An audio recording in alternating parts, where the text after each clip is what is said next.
हरे कृष्णा। आज हम बात करने वाले हैं आत्मा के बारे में। जी हाँ, तो दूसरे अध्याय के 17वें श्लोका में श्रील प्रभुपाद एक उपमा दे रहे हैं। श्रील प्रभुपाद की जय। क्या कह रहे हैं श्रील प्रभुपाद की? जैसे दवा के सक्रिय सिद्धांत पूरे शरीर में काम करते हैं, हम दवा खाते हैं वो पूरे शरीर में प्रभाव देती है, उसी तरीके से जो आत्मा है उसी का भी प्रभाव पूरे शरीर में चेतना के रूप में होता है। तो जो आत्मा के होने का एक सबूत है।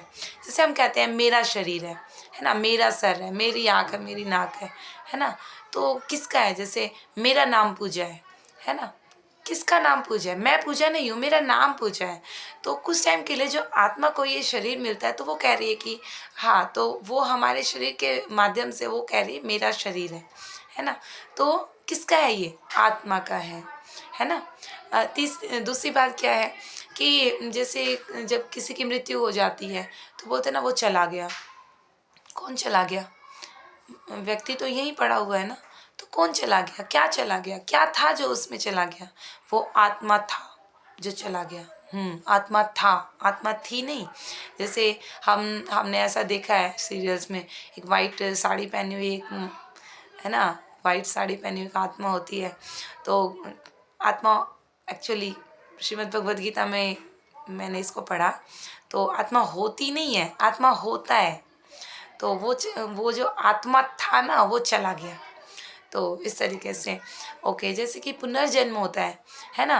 तो कई बारी पर्सन ने दोबारा जन्म ले लिया एक नए शरीर में, थोड़ा बड़ा हुआ, उसको सब कुछ याद है ना। तो कैसे याद है उसको? क्या था जो एक शरीर से दूसरे शरीर में ट्रांसफ़र हुआ और उसको सब कुछ याद है।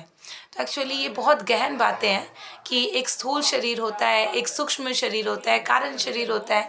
तो हम उतनी डेप्थ में नहीं जाएंगे, लेकिन क्या हुआ पुनर्जन्म जब हुआ तो हमारी जैसे कि मन बुद्धि अहंकार जो है वो ज्ञान इंद्रिया कर्म इंद्रिया ये सब ना, स्थूल शरीर तो यहीं पड़ा रह जाता है, लेकिन सूक्ष्म शरीर के साथ बहुत सी चीज़ें हैं जो आत्मा के साथ रहती हैं और जाती है।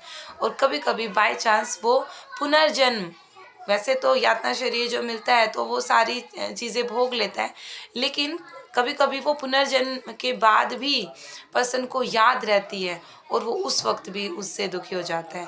तो स्थूल शरीर तो यहीं पड़ा रह जाना है, और जो ज्ञान इंद्रियां हैं, जो कर्म इंद्रियां है और जो मन बुद्धि अहंकार है वो सब हमारे साथ जाना है। तो हमें उस पे काम करना है। ओके, तो chant Hare Krishna, be happy और शास्त्र पढ़ते रहिए। हरे कृष्णा, हरि बोल।